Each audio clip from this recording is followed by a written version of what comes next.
Hello guys, मेरा नाम है गुरप्रीत चावला और आज हम लोग बात करेंगे पर्सनल फाइनेंस के एक और टॉपिक के बारे में जिसका नाम है शेयर मार्केट। शेयर मार्केट पता नहीं क्यों इसका नाम सुन के लोग अक्सर डर से जाते हैं कि हाँ शेयर मार्केट, इसमें तो पैसा डूब ही जाता है, या फिर ये तो बहुत रिस्की है, इसमें कभी पैसा नहीं बनता, या फिर ये बहुत बड़े लोगों का खेल है, ये शेयर मार्केट हमारे लिए नहीं है। तो आज इस वीडियो में हम बात करेंगे कि शेयर मार्केट होता क्या है और ये कितना रिस्की है, ये रिस्की है भी कि नहीं है। अगर ये सच में इतना रिस्की है तो लोग इसमें क्यों इतना ज़्यादा इन्वेस्ट करते हैं, और अगर ये रिस्की नहीं है तो हम इसमें कैसे इन्वेस्ट कर सकते हैं या क्या सही तरीका है इसमें इन्वेस्ट करने का।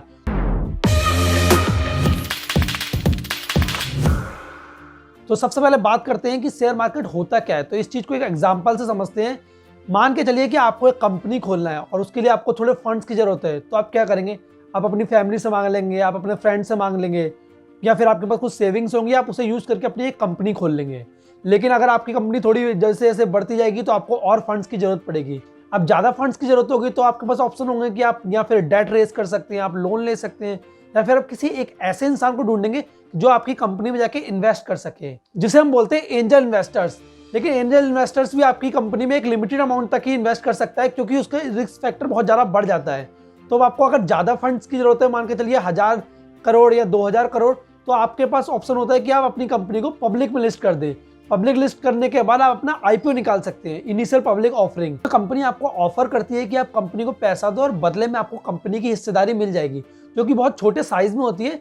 लेकिन अब फ्यूचर में कंपनी जो भी प्रॉफिट्स करेगी उसका कुछ हिस्सा आपको भी मिलेगा। आसान भाषा में बोले तो शेयर मार्केट एक ऐसा बाजार है जिसमें कंपनी अपनी कंपनी की हिस्सेदारी ऑफर करती है जनरल पब्लिक को, और आपको बोलती है कि आप जितने मर्जी चाहे उतने रुपए के शेयर्स खरीद सकते हैं, 100 रुपए के, 200 रुपए के, और बदले में आपको उसकी हिस्सेदारी मिल जाएगी। तो इससे आपको भी फायदा होगा कि आप अपने मनपसंद की कंपनी में इन्वेस्ट कर सकते हैं और जितना चाहे उतने पैसे के शेयर्स ले सकते हैं। अब बात करते हैं कि लोग शेयर मार्केट से इतना डरते हैं क्यों, लोग इसे क्यों गैम्बलिंग समझते हैं, क्यों लोगों को लगता है कि ये सिर्फ बड़े लोगों का खेल है, पढ़े लिखे लोगों का खेल है, क्यों आम जनता इसमें थोड़ा पैसा डालने से डरती है। क्योंकि लोगों को इससे एक्सपेक्टेशंस बहुत है। यहाँ तो लोग रातों रात करोड़पति बनना चाहते हैं या फिर इसमें फेल हो जाते हैं और लोग कहते हैं कि हमारे मतलब का ये गेम नहीं है।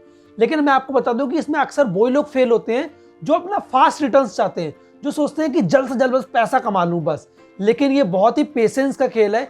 मान के चलो मैं आपको एक एग्जांपल देता हूं कि आपको अगर डॉक्टर बनना है या फिर आपको इंजीनियर बनना है, तो आप 4 साल का कोर्स करते हैं इंजीनियर बनने के लिए, आप 5 साल का कोर्स करते हैं डॉक्टरी के लिए। लेकिन जब आप शेयर मार्केट में आते हैं तो आप बस रैंडमली उठते हैं, कुछ अमाउंट ऑफ पैसा लाते हैं और आप सीधे शेयर मार्केट में लगा लेते हैं, लेकिन आप कहीं पर सीखते नहीं हैं। तो ऐसा क्यों?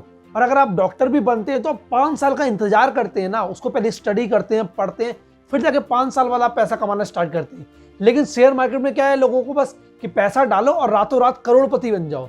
और जब वो फेल हो जाते हैं तो उन्हें लगता है कि शेयर मार्केट एकदम बेकार है, वो हमारे काम की चीज़ नहीं है, ये तो सिर्फ बड़े लोग या फिर पढ़े लिखे लोगों का ही खेल है। लेकिन मैं आपको बता दूं कि शेयर मार्केट से अगर हम सही तरीके से, सही ढंग से अगर हम उसमें इन्वेस्ट करें तो हम एक अच्छा रिटर्न जनरेट कर सकते हैं और हम अपने लाइफ को काफ़ी अच्छी तरीके से, अपने एक्सपेंसेस को मैनेज कर सकते हैं और बहुत अच्छा रिटर्न ले सकते हैं। तो आज की इस वीडियो में आपको सिर्फ बेसिक्स बताऊंगा, हम लोग ज़्यादा डीप नहीं जाएंगे, बस समझेंगे कि शेयर मार्केट में पैसा क्यों बढ़ता और घटता है, और अगर इसमें हमें इन्वेस्ट करना हो तो हम किस तरीके से इसमें इन्वेस्ट कर सकते हैं, या फिर क्या सही तरीका है इसमें इन्वेस्ट करने का। आप सभी को डिमांड सप्लाई का खेल तो पता ही होगा। जब कभी भी किसी भी चीज़ की डिमांड बढ़ती है और सप्लाई कम होती है तो उसका प्राइस बढ़ जाता है, और साथ ही अगर डिमांड कम हो और सप्लाई ज़्यादा हो तो उसका प्राइस कम हो जाता है। तो इसी तरीके से बहुत ज़्यादा लोग जब किसी शेयर को खरीदते हैं तो उसका प्राइस बढ़ जाता है, और जब ज़्यादा लोग उसे बेचने की कोशिश करते हैं तो उसका प्राइस कम हो जाता है। और शेयर मार्केट में जो भी एक्शंस होते हैं सारा का सारा सेबी रेगुलेट करती है।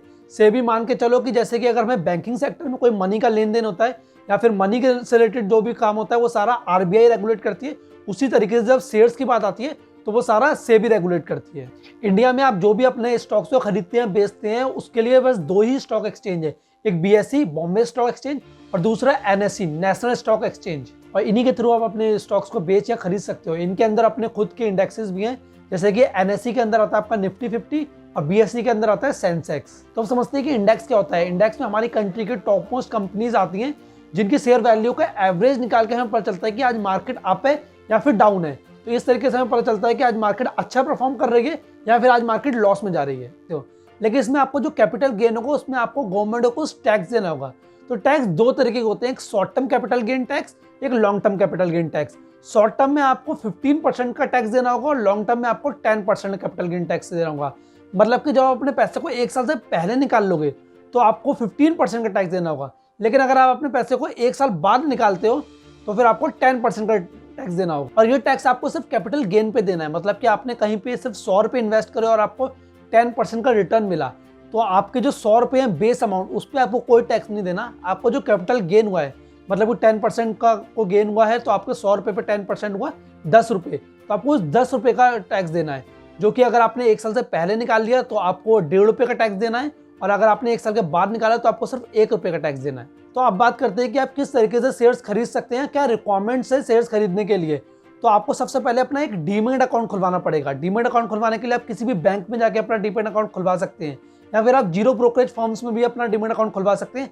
आजकल बहुत सारे, अगर एग्जांपल बताऊं तो मैं अप स्टॉक्स हो गया या फिर जीरोधा हो गया, जो कि आपको कोई भी शेयर्स खरीदने या बेचने के लिए कोई भी चार्ज नहीं करता है। तो इस तरीके से आप अपना डीमैट अकाउंट खुलवा के अपने शेयर्स को खरीद सकते हो, या फिर उसी डीमैट अकाउंट के थ्रू आप अपने शेयर्स को बेच सकते हो। आपने इस वीडियो को यहाँ तक देख लिया है तो आपको बेसिक्स आ गया है, तो आप जल्द से जल्द अपना डीमैट अकाउंट खुलवा के अपनी इन्वेस्टिंग जर्नी स्टार्ट कर सकते हो। और अगर आपने मेरी मानो तो अगर आपने सच में अपने पेशेंस रखे और लॉन्ग टर्म के लिए इन्वेस्ट किया तो आप एक अच्छा खासा रिटर्न ले सकते हो। आपने मेरी कंपाउंडिंग की वीडियो तो देखी होगी, और अगर नहीं देखी तो मैं उसे आई बटन में डाल दूंगा, आप एक बार उसे देख लेना, तो आपको रियलिटी में पता चलेगा कि कंपाउंडिंग का हेल्प लेके हम अपने रिटर्न्स को कितना ज़्यादा बढ़ा सकते हैं। तो देर किस बात की, जल्दी अपनी इन्वेस्टिंग जर्नी स्टार्ट करें और एक अच्छा रिटर्न लेने के लिए तैयार हो जाएं। तो चलिए इसी के साथ ये वीडियो खत्म होती है। लाइक कर देना, सब्सक्राइब कर देना और नीचे कमेंट में बताना वीडियो कैसे लगी।